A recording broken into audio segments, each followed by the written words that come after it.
Hello everyone, welcome to back my channel. I hope everyone is having a wonderful day. Before starting the video, please go ahead and hit the subscribe button and give this video a thumbs up. In his office, Kane shows Chance the security footage that he has been gathering, and the cop questions why they were being monitored. Kane assures him he hasn't been spying on anyone's bedrooms. He's confident the footage will clear him.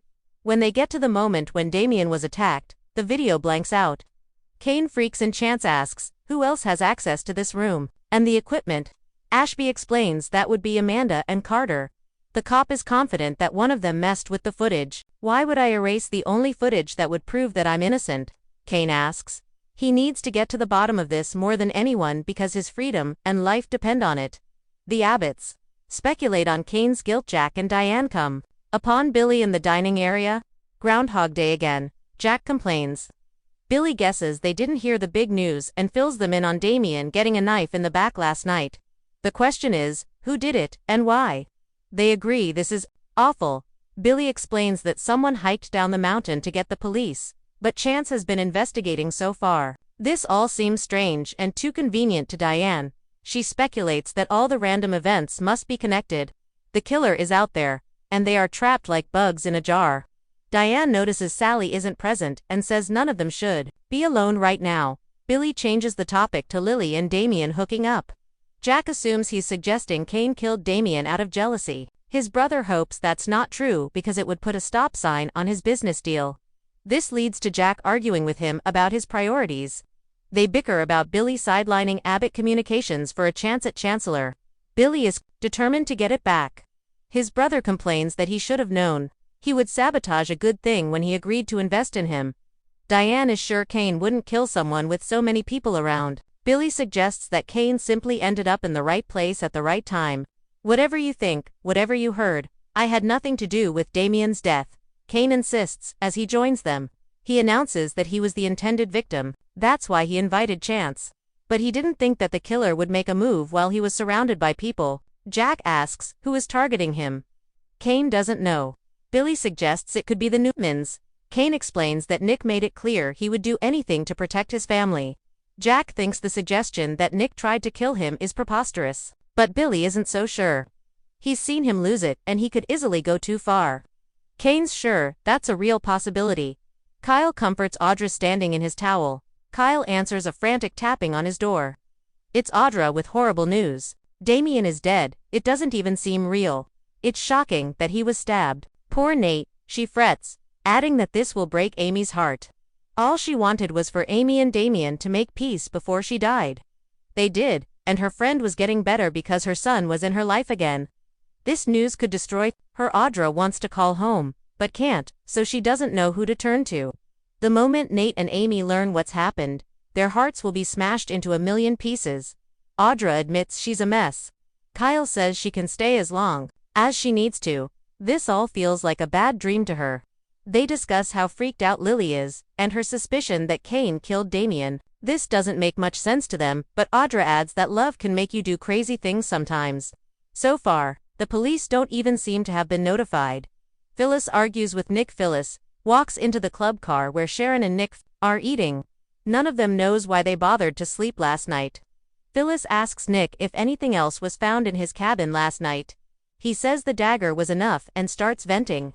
He's worried about his parents. His father is ready to throttle Kane.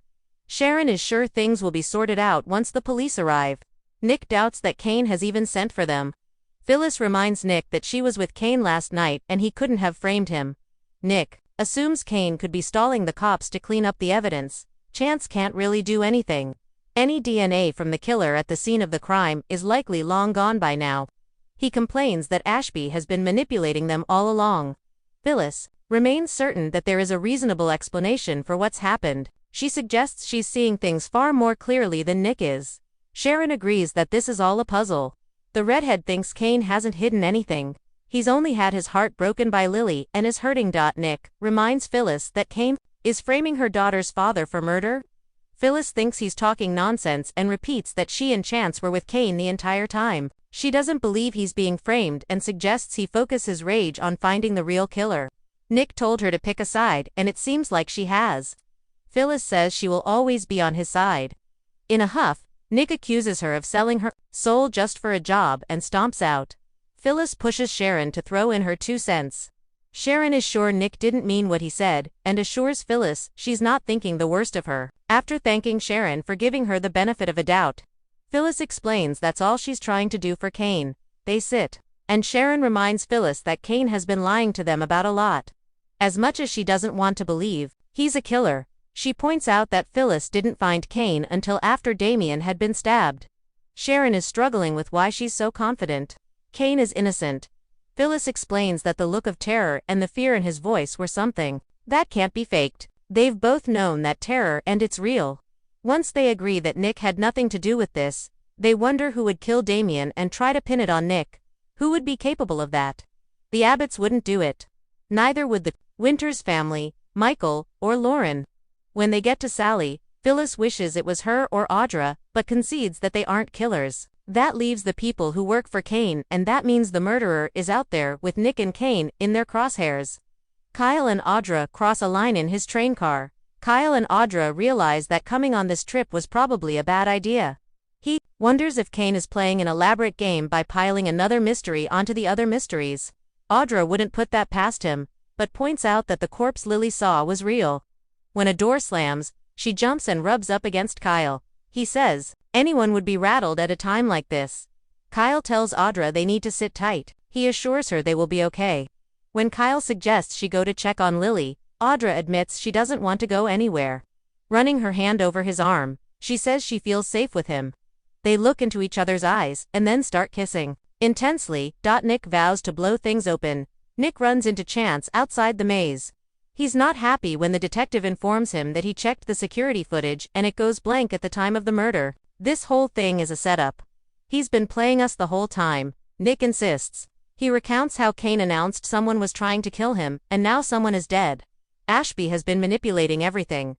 Chance knows that, but he's one cop with no resources and no jurisdiction. What is he supposed to do? Nick urges him to rattle some cages and asks if he really thinks he will sit around and do nothing. He threatens to walk down the mountain and find help if he has to. Someone else needs to take control of this damn game. He bellows. Jack, Billy, Diane, and Kane emerge from the maze. Kane is asked where the cops are. He doesn't know. Immediately, Nick accuses him of lying and declares that he's sick of it. I'm going to blow this whole thing wide open before somebody else gets hurt or worse. He vows. Thanks for watching this video and please subscribe our Update World 24 YouTube channel for more update news.